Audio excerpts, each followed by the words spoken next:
we're working on some new stuff together in today's lesson. I want to explain just those for those of you who are new to our lesson. On Thursdays, as we finish the Chumash in our daily class, we're going through our second or third year section. On Thursdays, we do something special. We after you finish the 5 books of Moses, it begins the Navi, the Tanakh series, the rest of the written Torah. So there are 24 books to the written Torah. And every year we go through the Chumash again and we do the Tanya again. But now once a week we add on, we go through the Navi, the history of the Jewish people, and the rest of the 24 books of Navi in the book of Joshua. So what we're holding here is a very fascinating part of story. Today's class is one of the hardest, one of the most difficult in geography because there's so many names, probably the most names, but we're going to do it. We're going to go through it together, and we're going to learn how, basically, we're learning about how Israel was divided. Our previous lessons, we learned how Israel was conquered, and now we're moving on to how Israel was divided. We learned that it was based on the high priests, the breastplate that came from Hashem. There was also a lottery there, and the bottom line is we need to know what are all the locations of the different tribes. So in previous lessons, we already learned on the right side of the Jordan River. You can see on the map here, it's not so clear. Sorry about that. You see the Dead Sea, I'm pointing to it now, and you see the 3 tribes that were on the eastern side of the Jordan River, Reuven, Gad, and half of Manasseh already got their land. Now we're beginning to describe the land of Yehuda, of the tribe of Yehuda. The map's not so clear here. This took us from Wikipedia. I didn't download it so well. But as you see here, the tribe of Yehuda was on the southern section of Israel. By the way, it's going to have major ramifications in Jewish history, just so you know. Very interesting, because there's going to be a war within the Jewish people. And Yehuda, basically the war will be split right here by the tribe of Yehuda. And the 10 northern kingdoms against the 2 southern kingdoms will have a civil war. A big fight will take place. And when the temple will be destroyed, first the northern kingdoms will be chased out, and then the southern kingdoms will be chased out only later on. And we are mostly, as far as we know, the remnants from the southern tribes, from this tribe of Yehuda. Whatever, I gave a class on this before, but we will discuss this at another time, exactly what happened to all the tribes and where they went. But relative for you to understand in today's lesson, very interesting. The tribe of Yehuda has a huge amount of property on the southern side of Israel. Very interesting. And within Yehuda's property, Simon, the tribe of Shimon, will get their land inside Yehuda's property. Very interesting. And we'll learn about that when we get to the tribe of Shimon. But first, we need to learn about the whole tribe of Yehuda and the borders. And that today's a class in geography. And that is do my best. I'm not that good at it, but I'll do my best to try and give you some of the geography here that we have in today's lesson. I want to show you guys, I thought I saved this. Let me see. I have another map here. I actually wrote it out by hand. You'll see as we learn it inside. I'll try to show it to you. It's not the best, but some kind of a map, as well as another map I'm going to use. Here are the 42 cities. We're not going to go through each one, but stick with me and you will learn about how the tribe of Yehuda, this is the southern side of Israel, how this land was split in what way. We're going to go through the text and the verses, and that's what today's class is going to be about. So we're holding chapter 15. We're smack in the middle of the book of Yoshua, the first book after the 5 books of Moses. And we're going to learn that together with Rashi's commentary with Hashem's help. So let us start with it's in great detail. It's in great detail, but that's our goal for today. It's going to get easier as we move on. But as I said, today is probably the most detailed, it's probably the most challenging class to go through all the names of the cities, but we'll do it the best we can together today. And it was the lot of the tribe of Yehuda, okay? The lot that they were in. To their families, that tribe, one of the 12 tribes, Yehuda. El Gvul Edom, they were right at the border of the Edomites. I think I can show it to you in a picture here. You'll see that the tribe of Yehuda is down here. This whole orange section is the tribe of Yehuda. And the Edomites are down to the south of Israel. Edom is a descendant of Esau. We know Yaakov and Esau were twin brothers, and Esau became a wild, dangerous person. And the tribe of Edom will live on the southern border of Israel. So Yehuda is going to be living right on the border, and they're going to have to conquer the lands from these very powerful people right next to the border, right by the border of the Edomites. So that's where Yehuda gets to have his section. The people that are descendants from the tribe of Yehuda are going to live over there. They lived Midbar Tzin. They lived by the Tzin desert. So again, we'll go back to that picture. You'll see that it says here, it's a little blurry, but the wilderness of Tzin. Okay, so that is also in the map. Whatever, that's good for now. The wilderness of Tzin, that is the map we have over here. Let me see in this picture also, you'll see in this map, it brings it down to Tzin. I wrote it down there. This was a whole wilderness on the southern side of the tribe of Yehuda, was the wilderness of Tzin. Very interesting. I also wrote it over here. I'll show you this map soon. The wilderness of Tzin was right to the southern part of Israel, which Yehuda lived right on the southern border. Negba Miktzei Teman. They were the uttermost part of the south, all the way. Yehuda lived all the way at the south, the tip most south of the border. Negev, and the border was the south. So they were, in essence, the southern border of Israel was their border of Yehuda.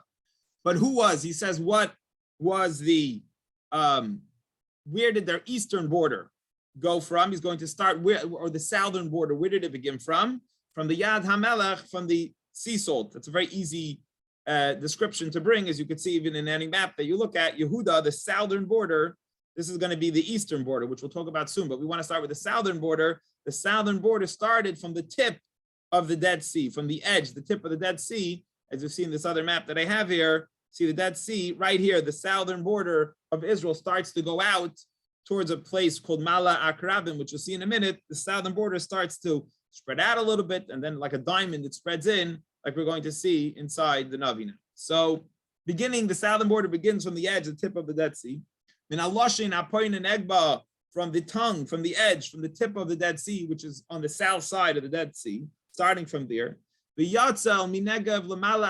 it started branching out. It started, the border started not going straight down, but as you see in the map that I made for you here, you see how the border doesn't go straight down from the Dead Sea, but it's southernward starts to go east. It branches out, giving you more land as it's going to that section, as it's going to the east, as it's going down south, but going eastward. Rashi is a very interesting Rashi here. He says that you have to know how to read the Hebrew words. So went out, what is the definition of a yatzin? And went out, meaning that it's adding land. Sometimes it'll talk about the border, and you'll see I try to even copy the border, the way it went up and down based on these code words here. So went out, meaning it didn't go straight. The border extended outwards and included more land. As I showed you in the map, went out means it didn't go straight down south, but it started going eastwards, including more land into Eretz Yisrael. The word, it could also use the word tar, or nasav, means it circled. It went around, let you know if the city was inside or out. Like you'll see some interesting ideas where the property bulges out and includes more section, or goes straight, or goes inwards, depending on the words that he uses. And that's how the maps, people today who wrote the maps, were created based on these texts over here. Another interesting thing, let's go on actually in the verse. But so they went out to Mala Akrabim, past that city of Mala Akrabim, Va'avar Tzina, and it passed by Tzina, city called Tzina, Va'alam Menegav Kadesh Barnea, and it went to the south to Kadesh Barnea. And you can see that right here in the map. You see that Mala Akrabim, it went outwards, including more land, not straight down south, but went out eastwards, including more land. And then it passed to Kadesh Barnea, which is the tip southernmost border of the land of Eretz Yisrael, like you see in the map over here. Okay, let's continue right along. I just want to bring a Rashi. He says here, Va'olah Adara, went up to Adara. And Rashi says, whenever you're heading in a direction towards Jerusalem, you're heading in that direction from east to west, it always is called going up, because the land, the mountainous area, I guess, geographically, it's the highest. Jerusalem is the highest point of Israel. So as long as you're going from east to west, it's interesting. It always uses the term going up. And once you pass the Temple Mount and you're going further away from the Temple Mount, continuing going west, then you start going down, because the way the mountains work, it's up and then down as you get towards Jerusalem. And then when you pass Jerusalem, the mountainous area starts to go down, which is why it's Va'olah Adara. It went up to a city called Adara, V'nasav Karka, and it circled the city of Karka. And I guess that means it was circled around, the border went around the city. They're called Karka, and it went around it and it circled it. Let's see inside the picture that I made over here. I believe you can see the stuff. Here's Kadesh Barnea. Here's Karka. It's in small. Adara. and Chesron are the cities that were in between here. And the tippermost city, the Kadesh Barnea, was actually here. Atzmon is the tip. And I have to switch around. Kadesh Barnea is where I wrote number 6, and 6 is, and Atzmon is where I wrote number 5. That's going to be the southernmost tip point of Israel, as we'll see in the rest of the borders. But Avar Atzmon, it passed until Atzmona. The Yatza Nachal Mitzrayim. And then the southern border went up to a river of Egypt. And there's a big discussion here, where exactly is that river of Egypt? But as you can see clearly in the map, it goes over here as it continues to go south, but at the same time, it's going back up north. It goes till there was a stream of Egypt. There's a discussion here among the commentaries. I saw exactly where that stream was. But the southern border will go until the corner, till the stream of Egypt, and that will create southern border of Yehuda, which is also the southern border of Eretz Yisrael. Okay, Ugvul Kedma. Fine, now let's talk about the eastern border. Good, we just took care of the southern border. Let's go to the east. Yam HaMelech, that's easy. It's the Dead Sea, right? Look, the Dead Sea is right here. The eastern border will simply go along the entire Dead Sea, will be the border of Israel and the border of the tribe of Yehuda. Ad Ktsei Yarden, until you get to the Jordan, right? The Jordan River is throwing water into the Dead Sea. So the whole eastern border of the tribe of Yehuda will be just simply along the whole eastern side of the Dead Sea until you get to the area where the Jordan River starts to put the water into the Dead Sea. That's already going to be not considered their eastern border anymore. Ugvul Passof, and what about the northern area of the tribe of Yehuda? Milashon Hayam Miktsei Hayarden, from the Bay of the Sea at the othermost part of the Jordan. So basically, again, right over here, it's the southernmost, the all the way at the tip over here, at the end of the Dead Sea is where the northern border will start. And we're going to have a lot of names here. I'm going to point it out to you, and you're going to see the way I made the border here. If you could follow along, you can see close enough. The border goes straight, then it goes down, then it goes back up, then it continues to go down, then it goes up, then it goes straight, then it goes back down, then it goes up, then it makes a left, then it goes all the way back up. This is all described. The reason they get these borders from is because it's described such in the verses we're going to learn right now. Very interesting. So join me again. Today's a very geographical class, geography class, and Gvul Kedma, the northern border. Yam HaMelech goes from the tip of the sea salt at Ktsei Yarden until the border of, that was the eastern border. I read that already. And let's continue to verse number 6. For Allah Hagvul Beis Chagla. And it started going to the border, the northern border, going up to a place called Beis Chagla. Va'avar mitzafon the Beis Ha'arava, and it passed along the north of Beis Ha'arava.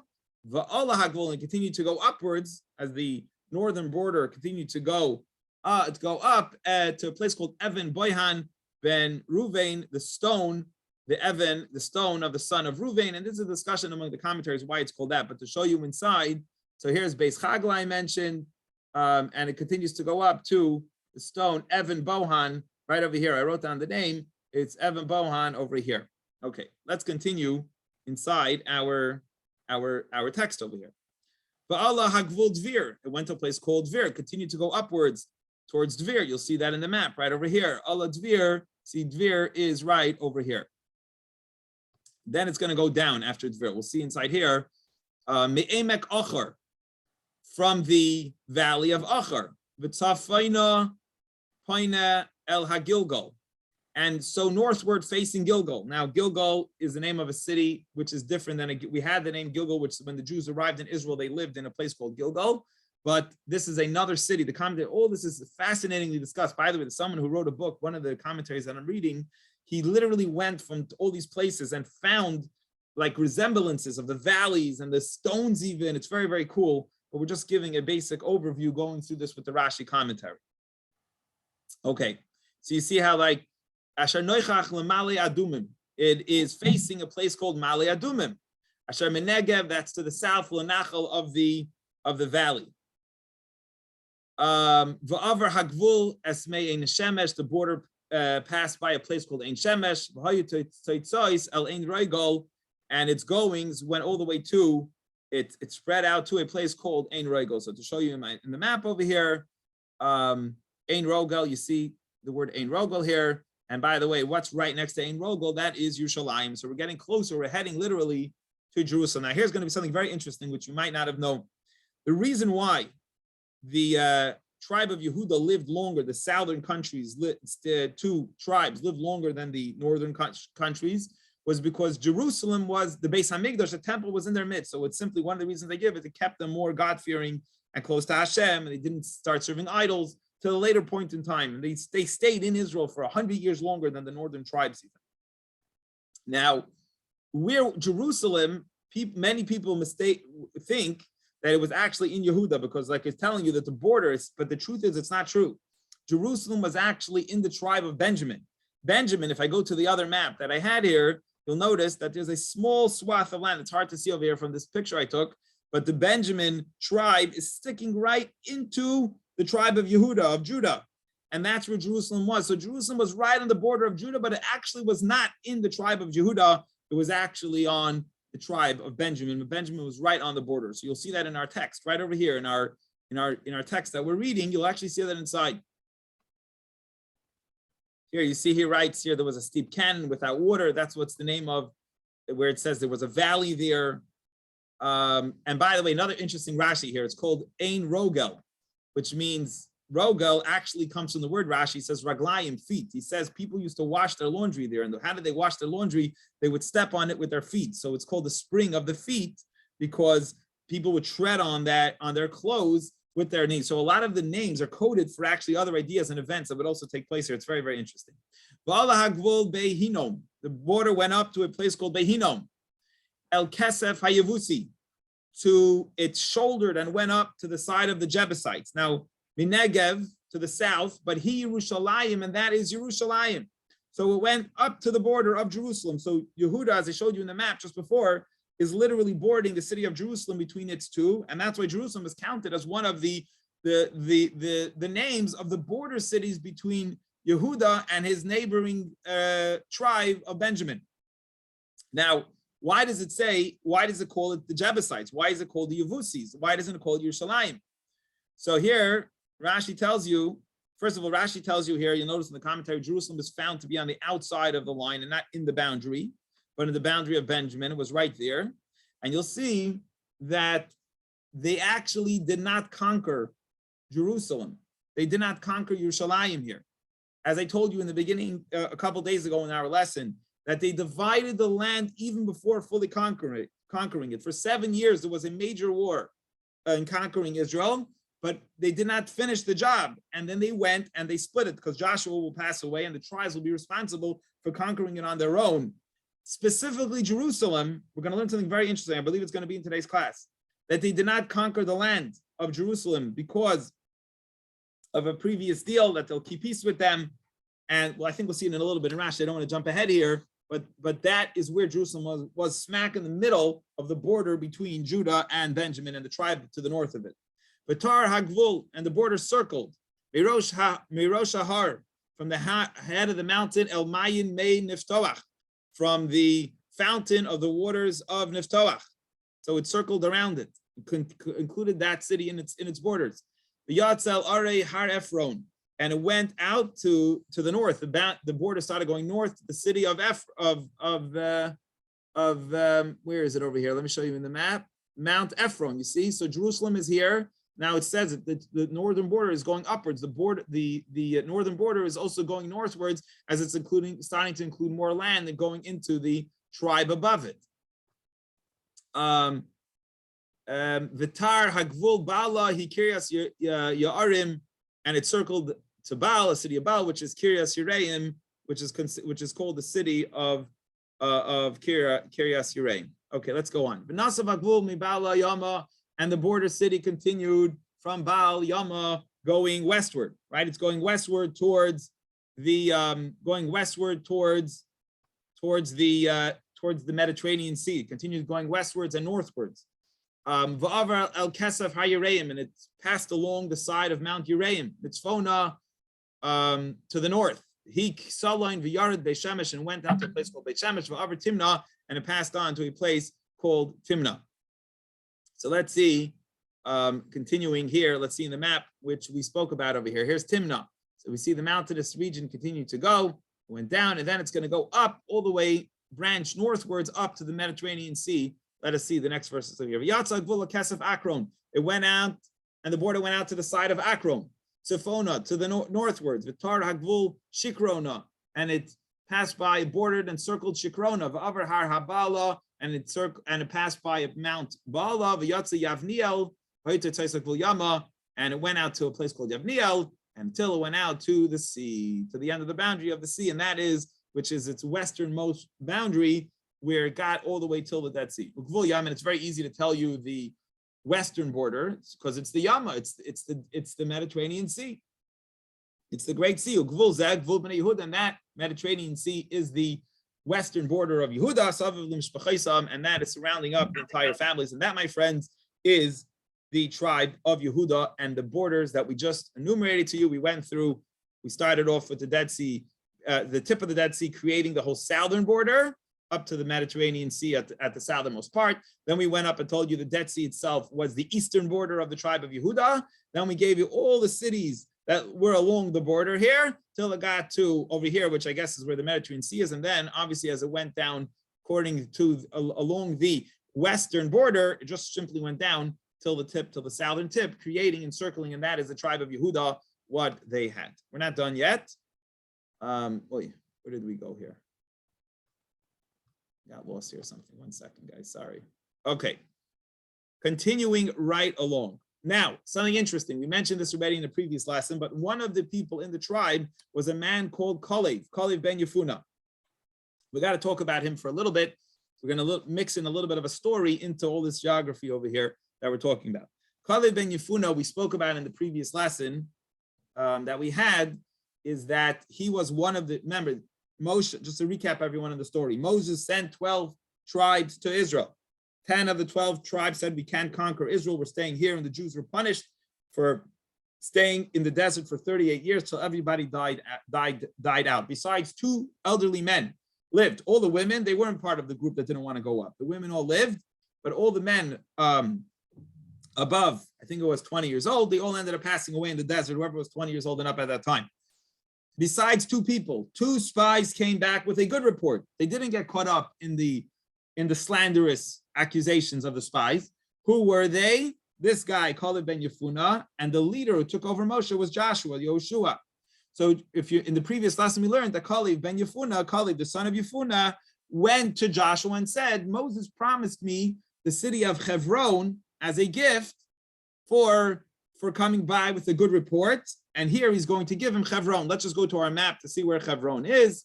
Hebron is, well, this is not a good map. I erased it. I was working on some stuff there, but where's Hebron? We'll go to the next map. If you're looking right over here, I'm pointing to it. Here's where the city of Hebron is. So Kalev ben Yefuna is claiming his rights. It's a little small. Kalev ben Yefuna is claiming his rights to the city of Hebron. Let's look back. Sorry, it'll be a few more minutes, guys. So I want to finish this chapter with you today. So Kalev ben Yefuna nasan chelik b'toich b'nei Yehuda. He gave to Kalev ben Yefuna a portion within the tribe of Yehuda. He was from that tribe. Al pi Hashem, by God's word, Yeshua to Joshua, and they call it Kiryas Arba. We learned the other day that city of Hebron is called, even today we have a city next to Hebron called Kiryat Arba. It was called Kiryas Arba. Why was it called the Kiryat Arba? Arba in Hebrew means 4, because there was a guy whose name was Arba, who was Avi Ha'anak Ki Hebron, who was the father of the giants who lived in Hebron. There were very strong giants there. And Kalev said he'll conquer it from the very dangerous giants, give him the land, and he'll end up conquering it, though not in Joshua's lifetime. After Joshua passes away, Joshua gave him that land, and he will conquer it later. It tells you a little interesting story that happened over there. Kalev conquered from the 3 giants of the son of Arba. And what were the sons' names? These giants, Sheshai, Achiman, Talmi, the 3 giants. They were sons of the giants, and he drove them out. Now, Vayal Misham El Yoshvei Dvir, he went from there to a city next to Hebron called Dvir. Let's see if we can find that on the map. So here is Hebron. I'm not sure if we know where exactly it was, but it must have been near Hebron was a place called Dvir. Let's go back to the text. So Visham Dvir Lefanim Kiryas Sefer, and it used to be called, it was Dvir before it was then called Kiryas Sefer. So Rashi tells you something very interesting part of history here. The people who, they don't know where it's from, but I'm saying we know where it's from, but you might not have heard of it before. When Moses passed away, the Jews were very sad, very depressed, very sad. They lost Moses. You can imagine such a great leader, that they lost such a great leader.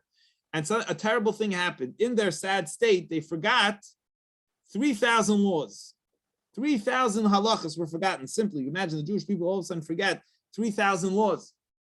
And how will they figure it out? So here's, you're going to hear how it was figured out in a moment. We'll tell you how it's figured out. But the reason why this city is called Sefer, Kiryat Sefer, Sefer in Hebrew means the book. A Sefer is because in this area is where it was figured out, those 3,000 laws that were forgotten during the morning of Yoshua. That happened over here. You'll see here why. But Yomer Kalev. So Kalev says, this guy Kalev who conquered Hebron, Kalev Asher Yakes Kiryat Sefer. Whoever will conquer the city that was called Vir, that's now they're calling Kiryat Sefer, and he will capture it. And I guess you capture this area. I will give him as Achsa Biti Leisha to marry my wife Achsa. So Kalev is himself a very prestigious person, and he's getting the city of Hebron. He was the great tzaddik who came back as a good spy. And he says, I'll let you marry my daughter. Whoever conquers the city nearby called Kiryat Sefer, whoever conquers it can marry my daughter. So who conquered it? Vayilkata Osniel ben Kenaz, a great tzaddik, great righteous man whose name is Osniel. He will take over after Joshua passes away. He will become the next judge. So obviously he's a very holy man, a great leader. So Osniel conquers the city, and he's actually related to Kalev, to the guy who made the offer to marry his daughter. He was his half brother because Kalev's father passed away. Kalev's father passed away. His mother remarried a guy called Knaz, a very holy man called Knaz. And together with Kalev's mother and his stepfather Knaz, who had another child whose name was Osniel. Osniel was born from that marriage, from the remarriage of his mother with this other guy Knaz. And he became a great tzaddik. He was Kalev's half brother. And when Kalev said, whoever conquers the city of Sefer, Kiryat Sefer, will get to marry my daughter, his own half brother went and he conquered it. And the half uncle ends up marrying his niece as a woman. Now, the commentaries discuss, this is a dangerous move. How could you tell a warrior your holy daughter, Kalev's holy daughter, will marry this guy? So the commentaries here say the interesting story behind the 3,000 laws. He never really wanted a son-in-law for someone that will conquer the city, Kiryat Sefer. It doesn't really make sense. Why would he just offer his daughter's hand in marriage? So a guy who's a strong warrior. And he really wanted somebody very holy. And he said, I need you to fight not a physical war, but to figure out what were those 3,000 laws that were forgotten at the time that Moshe passed away. We need those laws back. We don't know what the laws are. And he, through extrapolation, comparative law, and so on, was able to figure out what those 3,000 laws are. So it seems like it wasn't just a physical war, it was actually more of a spiritual, tremendous undertaking. And then he gives his daughter as a hand in marriage to his half a brother, his daughter's half uncle, and he marries his niece, and he becomes the leader of the Jewish people following when Joshua passes away. Very interesting. Let's continue on. And it came to pass, and the wife, right? What's her name again? Achsa says to her husband, ask my father, to ask him for a field. So she persuaded him to ask him for a field. And the husband didn't want to ask. He was this holy guy. He's like, I'm not asking him. So she went herself to her father, and she jumped off her donkey, went and like prostrated herself on the floor, like really begging her father for something. So her father says, so Kalev, her father says, what do you want, my daughter? She says to her father, give me a blessing. What does it mean, a blessing? I need water. In other words, you gave me this land that's called Kiryat Sefer, that used to be called Vir, to my husband for remembering all the laws and for conquering that land. But there's no water. It's a barren, Ki Eretz HaNegev. It's a very barren land. My husband's not going to be successful with the city you gave him. Give me springs of water. In other words, give me a little bit more property arranged for me. As Gulas Aliyah, as Gulas Sachtias gave her upper springs and lower springs, and here the woman's like sticking up for her husband. And the commentaries want to say that she knew that her husband's going to have a very important job of leading the Jewish people, and having a land that would take so much work maybe, or doesn't really have a lot of water, is very difficult. And so she asks her father to also give them springs with it, and he does. So Nachlas Matib and Yehudam, and this is the inheritance of the tribe of Yehuda, But now we're going to tell you the cities in Yehuda. So we're going to go through a bunch of names really quickly. I'll show you another map. We're not going to point out every city, but we're going to wrap up today's class with a list of all the cities. And it's very cool when you read the people who try to document and find the cities. Some of the names are the same. You'll see, like, for example, Beersheba. A lot of the names are the same. People traveled around and tried to find signs to all these names. We're not going to get into that now in our class, but that's the basic idea. Let's go verse 21. The city borders, the cities we're going to name at the borders now of the section of Yehuda, toward the border, the Mate b'nei Yehuda el Gvul Edom, by the Edomite side. I showed you that Edom lived on the southern side of the border of Yehuda. The Negva, Kafziel, Ve'eder, Ve'Yagur were three cities called Kafziel, Eder, and Yagur.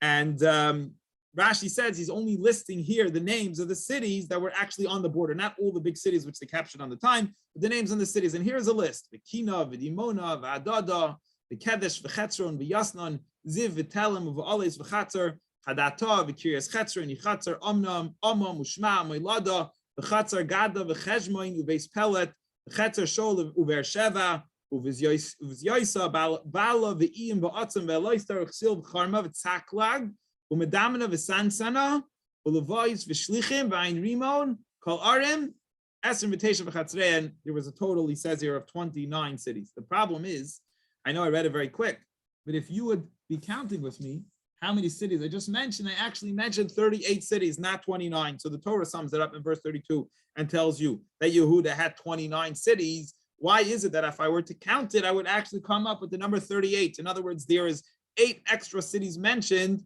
that are not here. And the answer is in this map. Because you'll notice in the map here, in the orange section is the tribe of Yehuda. The yellow section is the tribe of Shimon that's within Yehuda. Very interesting. So some of those 38 cities that were mentioned actually don't belong to Yehuda. They belong to Shimon because Shimon lived inside the tribe of Yehuda. Shimon lived inside the tribe of Yehuda, and a bunch of those cities, 9 of those 38 cities we mentioned actually don't belong to Yehuda, actually belong to Shimon, like we'll see when we're going to tell you about the tribe of the border of Shimon. Very interesting. So let's go back here. So we mentioned the border cities along the border with the Edomite country, and with Edom, the names of the cities. We mentioned 38 of them. 29 of them belong to Yehuda, and 9 of them belong to the tribe of what's it called? The tribe of Shimon. Continue. Now we're going to go according to the southern lowlands. Bashvela. He wants to talk about the lowlands. Basically, one of the commentaries I saw said that when you stand, I think he said in Jerusalem, you could actually see the whole Jordan, the whole Jordan area from that height. So going towards the, let me see what he said over here. 1 second. He basically says we're counting the lowlands.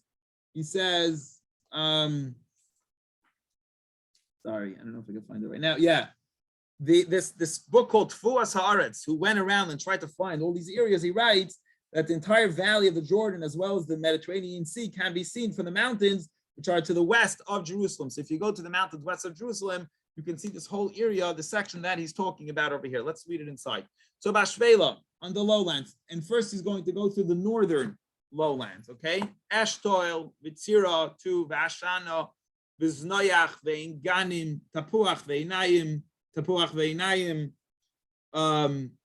Yarmus, Vadulam, Shoicha, Vaazeka, Sharayim, Vidisayim, Vagdera, Ugderesayim, Arim, Arba Esr, Chatzreyan. There were a total of 14 cities that we just mentioned above.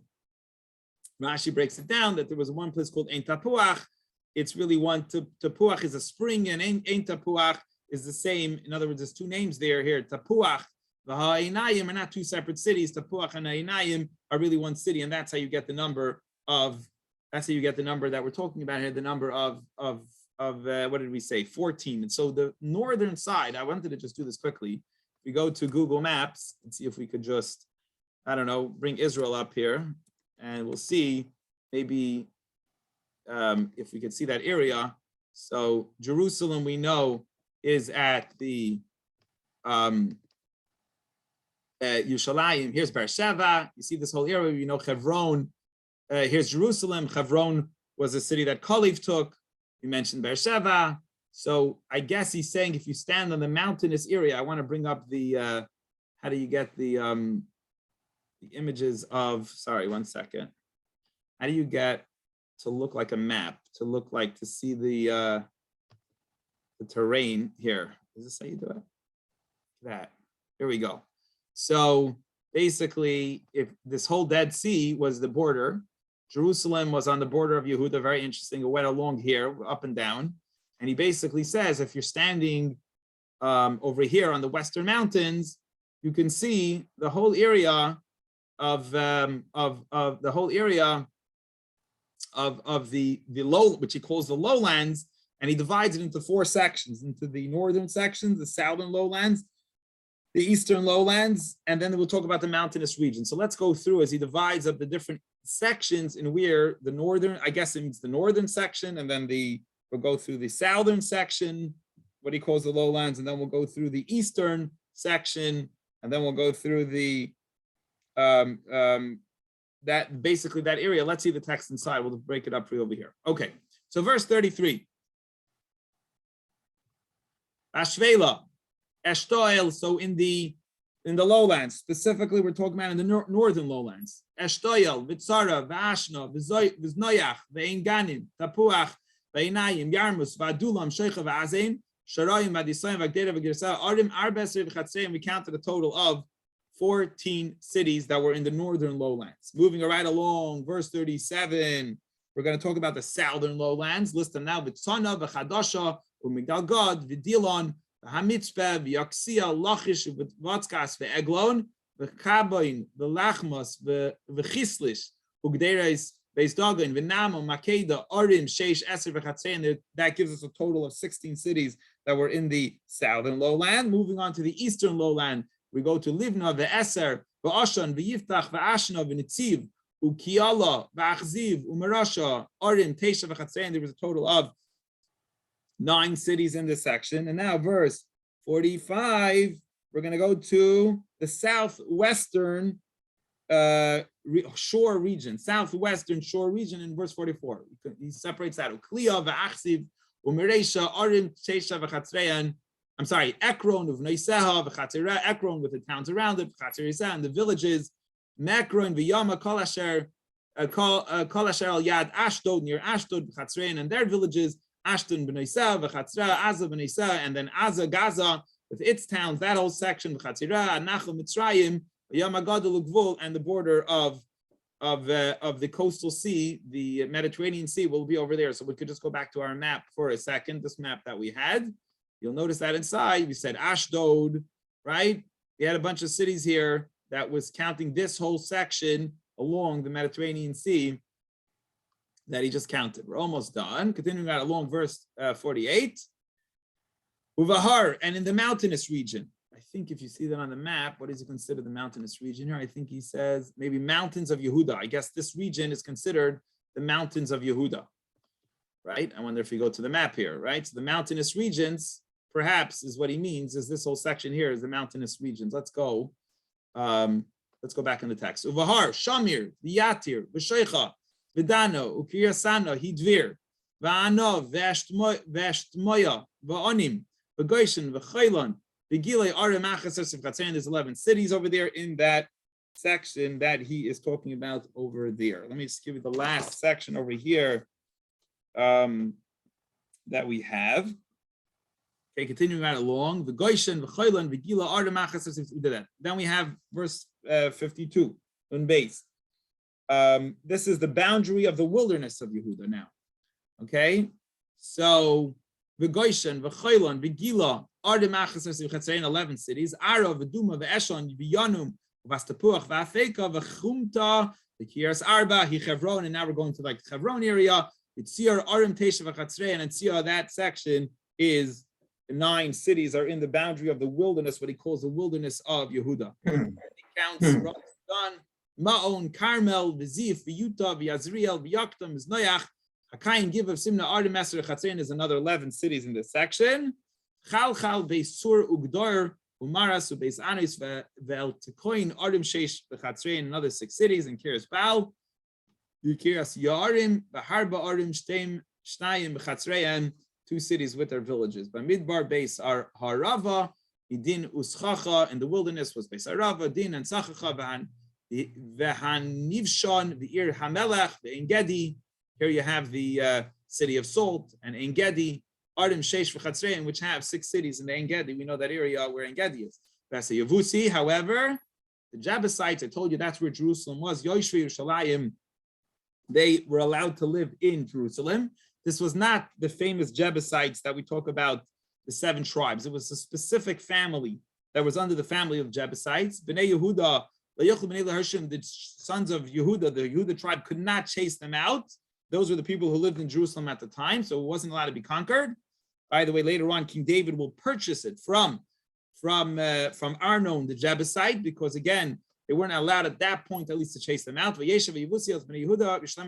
allowed to sit there and live there until this day. Why were they not allowed to chase them out? Rashi tells us very interesting over here. He says, going back many, many years to the times of Abraham.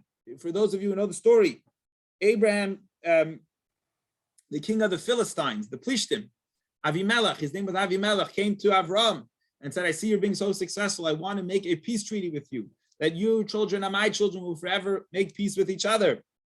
And these family, whose name was Yevusi, the Jebusites, who lived in Jerusalem, were descendants from Avimelech, and he made a peace treaty with Avram. So when the Jewish people came to Israel, they were not allowed to conquer the land from them because it belonged to that family that King Avimelech made a peace treaty with, and therefore they could not chase them out. And when they conquered Yerushalayim, they didn't drive out. When the children of Yehuda conquered Jerusalem, they did not drive out the inhabitants of that section because they weren't allowed to, and when they had to live there, it says until this day they were allowed to live there forever because they were descendants from the family of Avimelech that made a peace treaty. How could they go back on the peace treaty that Abraham made? So therefore, they let them stay there. And when King David will eventually buy, remember, they did not have Jerusalem for over 300 years. They used the Mishkan, which was in the city of Shiloh. I actually posted on the WhatsApp group we have a while ago. I could share. It's actually really cool that they not long ago found that section. Where was the temple then for these few hundred years? So I posted it. I know some of you are into this kind of stuff. Let me see if I can find it on our WhatsApp group. By the way, here's the picture I was showing. It's a little more clear of what I was showing you. Here's Yehuda, here's Shimon, the wilderness of Zin we spoke about. So this is the whole section we were describing. The reason to the left, it doesn't show, even though it's divided, this whole section is given to Yehuda. They did not conquer it. The people in Gaza, and that whole area that we just actually spoke about was divided, was not conquered yet because the people that lived there were still there, and they didn't conquer, the Jews did not conquer it from them yet at that time. Anyway, going back to our WhatsApp here, let's just go up a little bit. I'll show you what was interesting about Shiloh. Where is it? Let's see if I can find it. I don't know if I can find it now. When did I post it? I thought it was last week. Anyway, yeah, I can't find it right now. But anyway, they know where Shiloh was today. They believe they know even where the Mishkan stood. They think they might know that. But that was for a couple hundred years. They won't discover Jerusalem to be Jerusalem until hundreds of years later when King David will purchase it from this Jebusite family that we spoke about till today. And that, my friends, is the end of today's class on Navi.